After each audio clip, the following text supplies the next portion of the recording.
And we never go back to that small-minded place where our dreams will be lost forever, never, ever, never come true.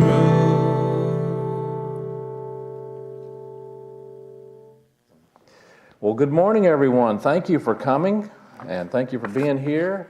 Thank you for letting your light shine this morning. Boy, that was a nice, rousing verse. We've been working with a wonderful work called Ask Yourself This, Questions to Open the Heart, Expand the Mind, and Awaken the Soul. And I was sharing with someone last night, someone was sharing that they were reading the book, and it really does stretch you. It really does help you to really kind of move beyond our everyday kind of looking and thinking at things. And I think this is really important. I think it's an important time for us to really ask some of the bigger questions in life. We're looking at chapter 2 this week, and chapter 2 is about how we can ask questions that help us to build a happier and more meaningful life. And when His Holiness the Dalai Lama speaks, he recognizes that the thing that everybody wants is to feel happy inside. And he says this about his religion, that his religion is kindness. And I always love that.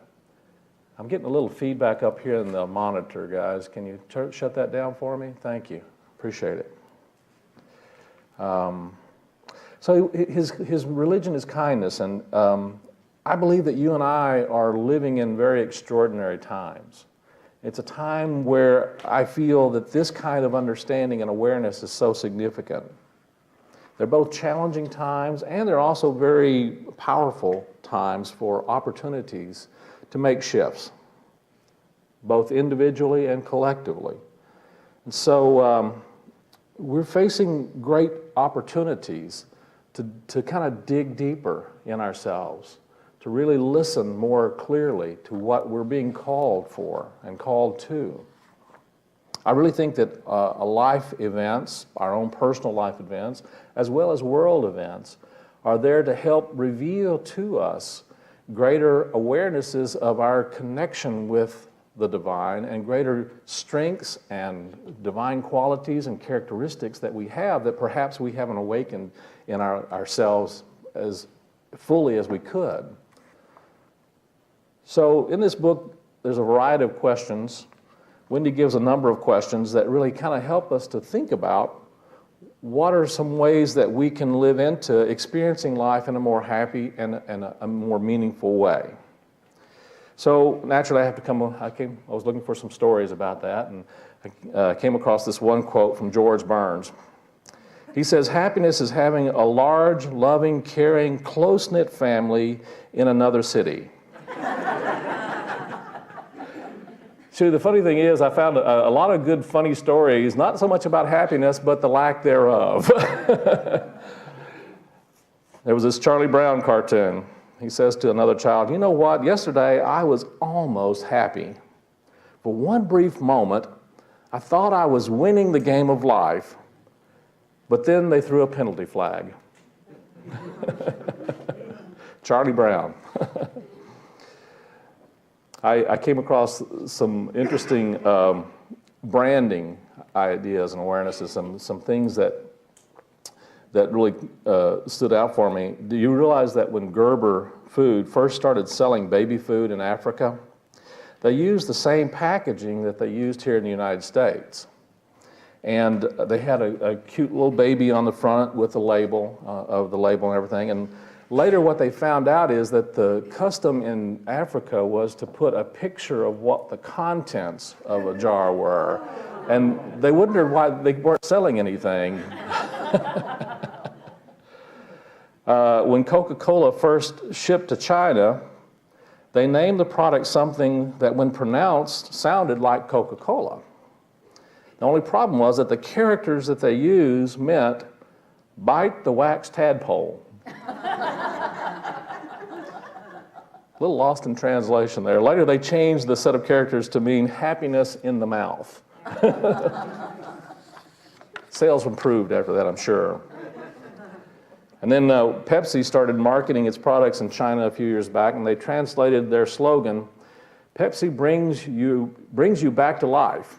And they try to be very, very literal with that. But the translation actually came out to mean Pepsi brings your ancestors back from the grave. And then one, my favorites, are you aware, some of you may remember the old Chevy Nova car. Remember, a few nodding heads, there's a few folks who remember that. It was a particular style of car that Chevy put out, and they never sold in Spanish-speaking countries. And they never sold in Spanish-speaking countries because the word no va means will not go. Or perhaps it means it does not go, more specifically. Yeah, I don't think I'd buy a car named that, would you? Probably not. So it's interesting how oftentimes things get translated in ways that are different than our understanding. And we think that we're saying things in a way that are making sense, but oftentimes we are saying things that are just not quite connecting. So one of the things I want us to do when we think about the questions is I want to not necessarily ask the questions and then give you the answer, but I want to kind of give some awarenesses or thoughts myself about what come to me about some of the questions. But I want more than anything for you to really ask these questions of yourself, because that's where you're going to really begin to experience your own development and grow. So one of the first questions we want to talk about this week is, what really matters to you? What do you really stand for? Now, I know that you can ask this question in a couple of different ways, and I want to challenge you to ask the question now in this time and these circumstances of today. And I want to ask you to ask the question again and think about and sit with that question. What really matters to me? What do I really stand for in my life now?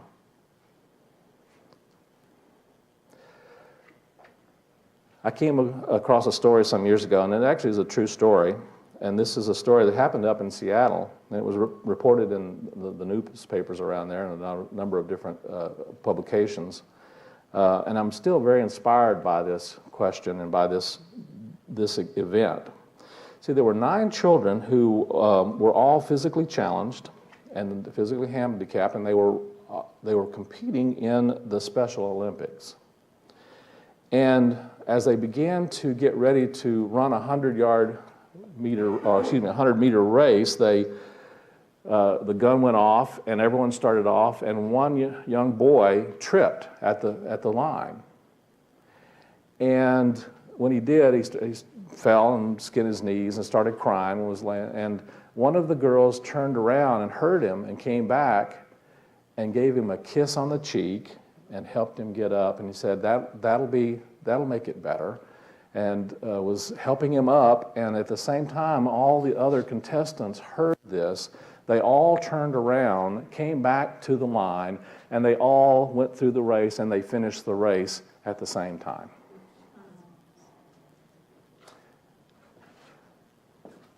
I'm inspired by that story. What mattered to them? Did it matter to them that they finished the line, the finish line first? It mattered to them that they were able to do this together. It was an activity and an event that they all were doing together. And I just love the beauty of that understanding and that awareness. And so when I think about what matters to me most, I have to ask the question, does it matter most to me that I win? Or does it matter most to me that I'm there for my brothers and sisters? Does it matter to me that I'm able to help someone up, to help them move across the line with me? That really inspires me. That's one of the things that I get from this question. What matters to me? And it matters to me that I be of service, that I make a difference for someone in life, and I'm, I feel that I'm in I feel blessed to be able to be of service. So certainly what matters to me is helping and making a difference. There's a quote that inspires me that says, a candle loses nothing by lighting another candle. A candle loses nothing by lighting another candle.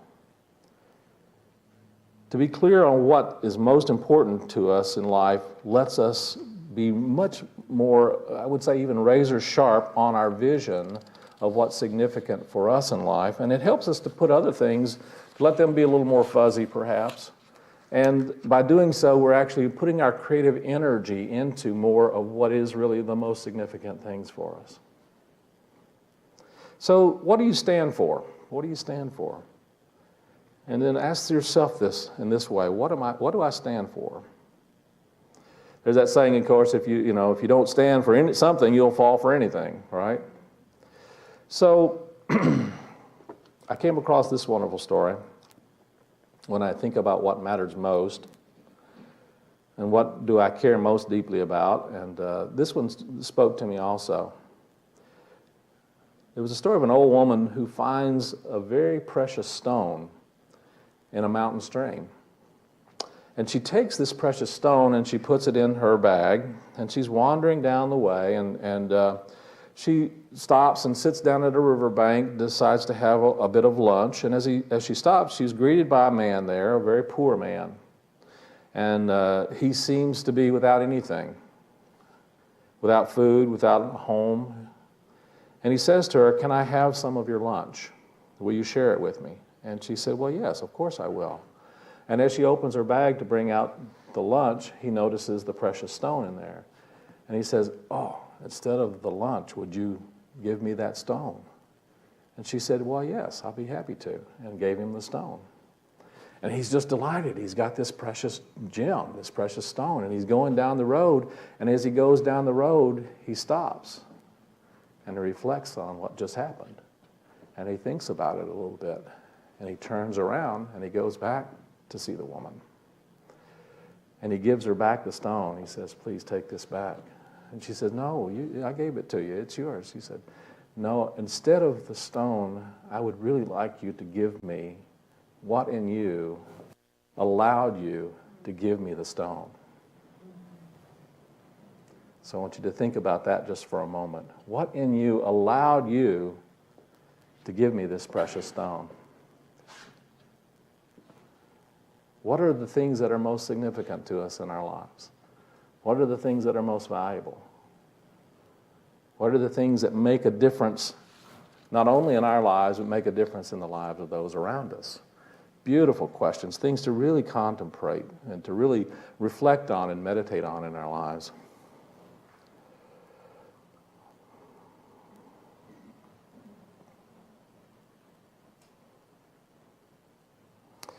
So another question that we'll move into. This question is kind of an interesting question, and there's a couple of ways you can hear it. So I'm just going to state the question, and you just notice how you hear the question, because I think sometimes it's valuable to notice how we're hearing things. And the question is, who paid the price for you? Who paid the price for you? I can ask that question, and you can have kind of an edge to it if you think about it. Who paid the price for you? It perhaps can maybe bring up a feeling of guilt or shame or not good feelings, or you can ask the question in a way that really looks at and allows you to think about what you have to be grateful for. We don't need it to come from a place of guilt. So when you ask the question, who paid the price for you, the question cannot help but be asked in a way that makes us think about how we got to where we are. That's another way of asking the question, how did I get to where I am? And did I do this on my own? We like to think that here in this country, everyone, pull themselves up by their bootstraps. Isn't that an interesting concept? Have you ever been able to pull yourself up by your bootstraps? I have never been able to go an inch off of the floor, not even a quarter of an inch off the floor by pulling on my bootstraps. Now, understand the sentiment. There are things that we must do for ourselves. There's absolutely, no one can grow you spiritually for you. You understand that, don't you? No one can bless you other than the divine. No one can really do your spiritual work for you. But at the same time, no one can do it without having the assistance and the help of others. We don't grow in a vacuum. It just doesn't happen. We sometimes like to think that that's possible. But the truth is, the reality is, we just isolate ourselves when we do that, and we cut ourselves off from the blessings of God that are coming to us through all kinds of channels. One of the things that we talked about in our prosperity class this last week is that it's so valuable and important for us to recognize when we are making something out here in the world our source, as opposed to simply a channel for God's good. Does that make sense? Sometimes we make our spouse, our job, the government, we make all of these things out here, we make all of those the source of our good. But then when something happens with that, then we're going, well, where's God? So it's important for us to recognize that our source is the divine. It is that Spirit of God that works within every one of us. It's in the very heart of your nature and your being. And we need to remember to accept our good in the ways that it comes to us, but not expect that that's going to be our source. It's just a channel. It's one of the ways that God can bless us. There are thousands and millions and there are infinite ways that God can bless us. There are infinite channels of good. And so it's important for us to recognize the difference in those. But at the same time, I think it's valuable for us to acknowledge and honor the contributions and the things that have been done to set a foundation for us to be able to experience the life that we have, the blessings that we do have in life. And so asking this question, who paid the price for me, is really another way of saying, who made it possible for me to step into the blessings that I have in my life? What were the steps that were done to help me to move into a greater opportunity in life? Another way of saying it very simply is, who can I thank for this?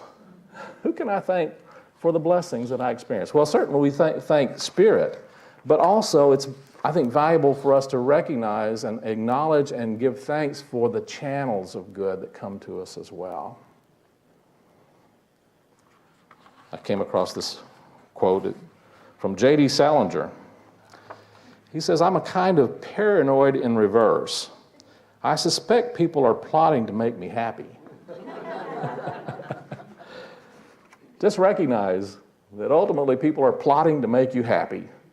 And that having that awareness opens the possibilities of an even greater good in our lives. Thich Nhat Hanh says, "If you look deeply into the palm of your hand, you will see your parents and all generations of your ancestors, and all of them are alive in this moment." They're alive in you, and they help you to be who and what and where you are today.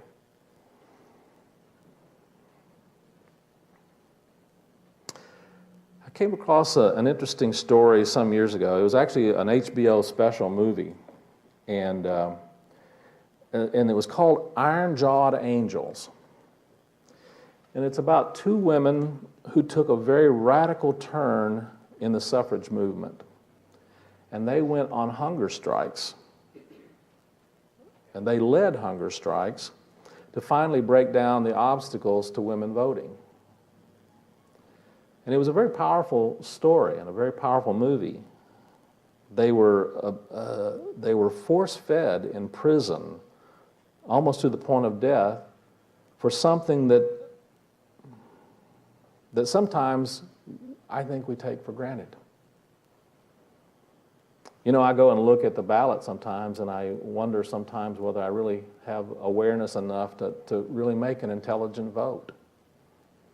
And I kind of think about that, and I think about these women who were willing to go to the point of being force-fed in prison so they had the right to vote.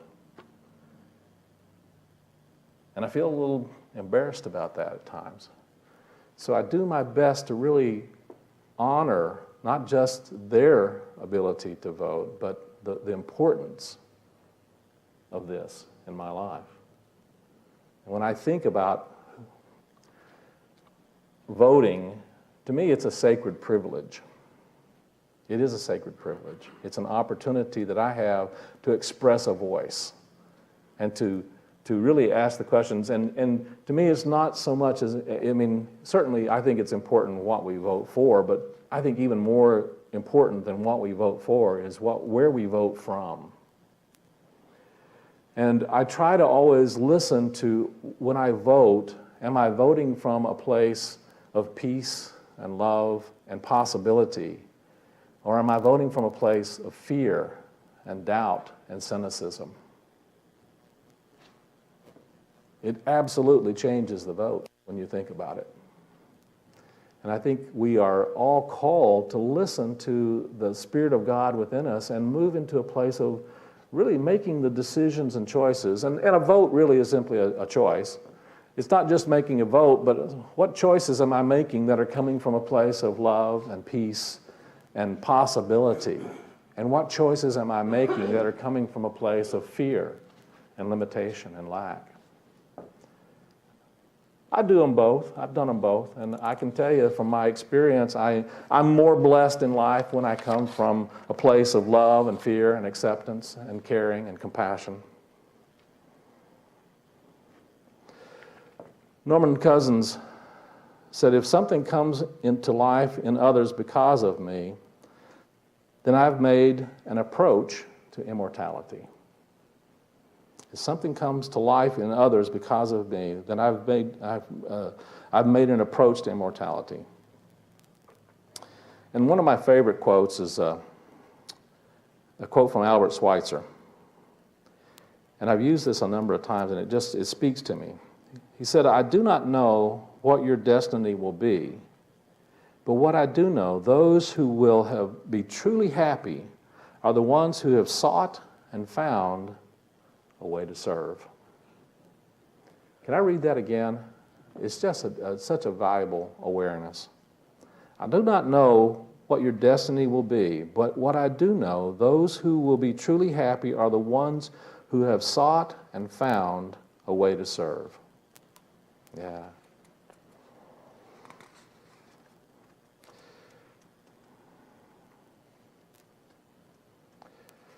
I want to ask this question. This is one that Wendy has in the book that really speaks, and our song really speaks about it. What do I have to give? I'm going to ask you to ask that question of yourself. What do I have to give? And I'm not simply talking about material things. I'm not talking about necessarily money. I'm not necessarily talking about financial or material things. There are times when that's important and valuable because we want to be in that flow. But I think it's important for us to ask the question, what are the qualities, the characteristics, what are the ways that I can give of myself, of who and what I am in life? There's always some way that we have of making a difference and making a positive difference, not only in our own lives, but in the lives of those around us.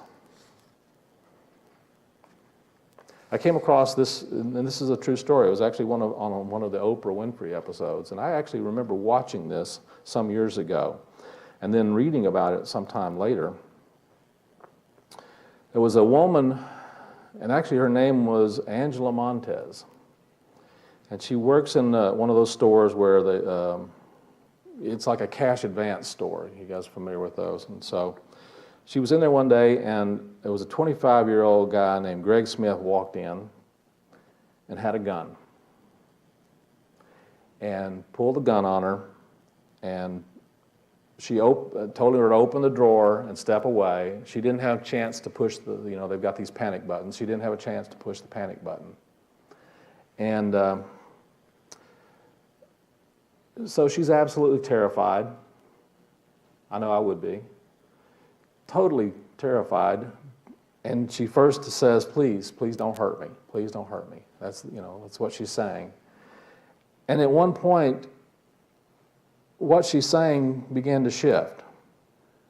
And she just heard herself saying, you don't want to do this to your life. You really don't want to do this to your life. You don't want to throw your life away like this.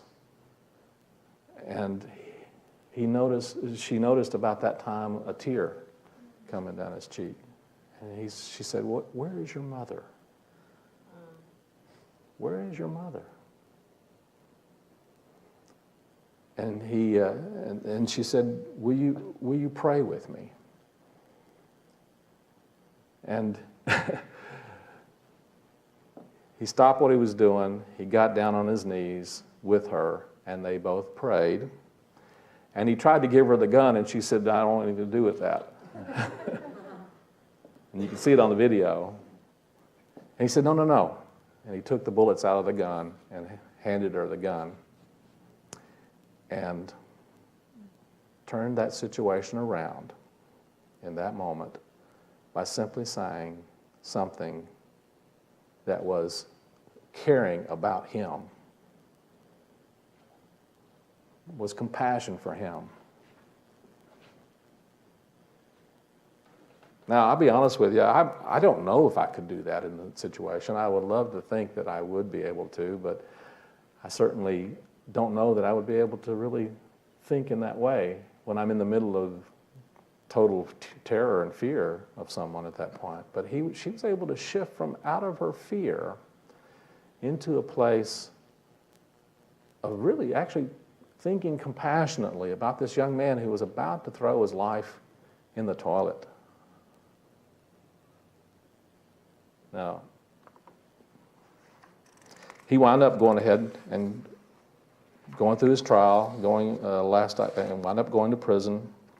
We saw that on the Oprah Winfrey show, that he wound up going to prison for the attempted robbery. But he didn't go to prison for something worse,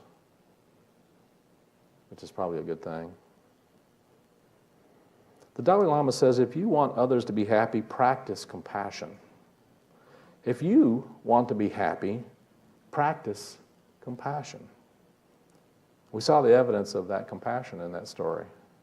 It's a powerful story, and it speaks to us, I think. And I think it speaks to us on a very deep level. In our spiritual teachings and practice, I think part of it's all about remaining present and sensitive to the opportunities that we have in front of us when they arise. You know, you can't plan stuff like that. I think next time someone pulls a gun on me, I think I'm going to try and be more compassionate with them. I would like to do that. I can certainly think about that. But I don't know that that's necessarily how I'm going to respond in that kind of situation. But I'd like to be open to the possibility that I might be able to, for a moment, move out of my fear and shift my awareness about the possibilities of compassion.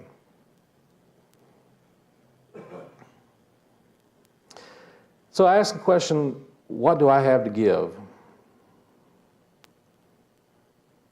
Eleanor Roosevelt said, when you cease to make a contribution, you begin to die. Wow. So I think I'm looking at all of these questions in life, and metaphysics is not always about a veneer of happiness. I think it's important to know that. Sometimes it is an opportunity to challenge ourselves. It's an opportunity to grow. It's an opportunity to think about what's most significant and most important to us. But I think out of asking those deeper questions, we will find that there is a happiness that can come to us. And it's about the happiness that really comes out of the core of our nature, the very core of our being, of life's experiences, of the meanings that come not only in life's experiences, but we give to life experiences as well.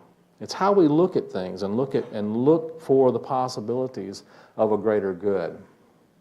I've always been moved by Viktor Frankl and the work that he did. Viktor Frankl wrote an amazing book called Man's Search for Meaning, and he tells the story of being in Auschwitz, I believe it was, during World War II. And one of the things that he said, he observed that everything can be taken from a man, but one thing, and that to choose one's attitude in any given set of circumstances, to choose one's way, that is something that no one can take from us. We always have that choice of how we are going to look at and approach and be in a circumstance or situation. And when I think about that, I'm reminded of one of the most beautiful and powerful teachings of A Course in Miracles. A Course in Miracles asks a very simple question. And I have struggled at times with the question. And the question is, would you rather be right or happy? My confession is that there's sometimes I would rather be right. And oftentimes when I make that choice, I'm not very happy about it. Have you noticed that? When you really are addicted to being right, and I think there seems to be something in our ego consciousness that you really, like you have to be right about things. And the more I learn that I don't really need that. I really don't need to be right. And the more I'm willing to let go of that, the more I find that I experience more happiness in my life. And the powerful thing is, if we make the choice for happiness, sometimes we get to have both, which is kind of fun. So I'm going to ask you to think about these questions this week. What's important to me? What is really important? What do I stand for? What is it that I have to give? And would I rather be right or happy? It's your choice. We all have that choice. So my hope is that you'll choose happy. So that's our lesson for this week. Let's move into our meditation time. I invite you to get into a comfortable place and let's take a nice deep breath.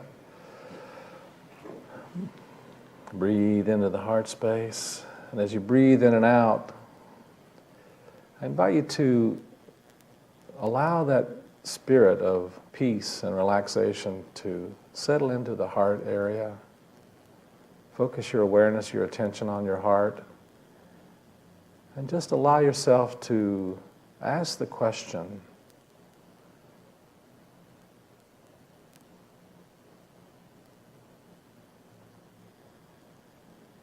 what is most meaningful to me?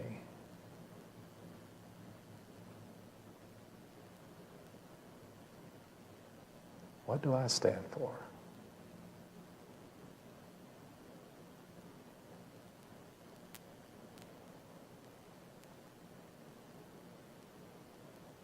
And just allow the listening.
Who paid the price for me? Another way of saying, who do I thank for the good in my life? The steps that I've been able to take, the blessings I've been able to experience and receive. Who do I have to be grateful to?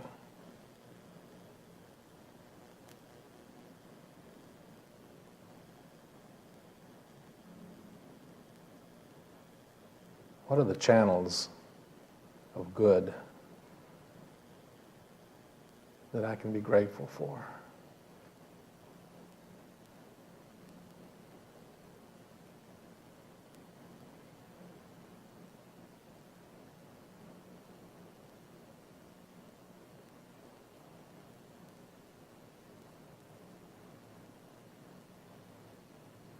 What do I have to give?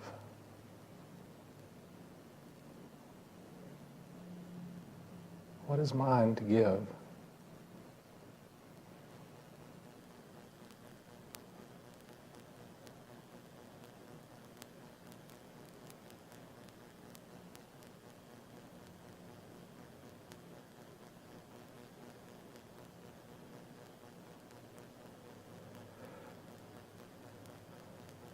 Where am I to serve? And how can I best serve?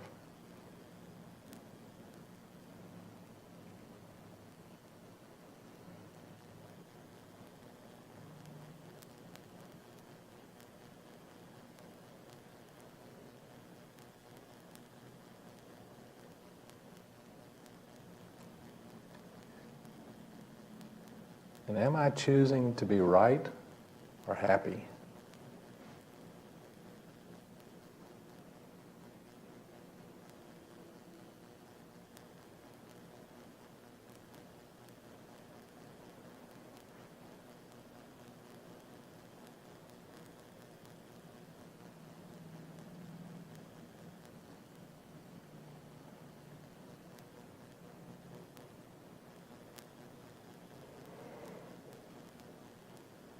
Just breathe into the heart space now and give thanks for the opportunity to ask the questions and listen.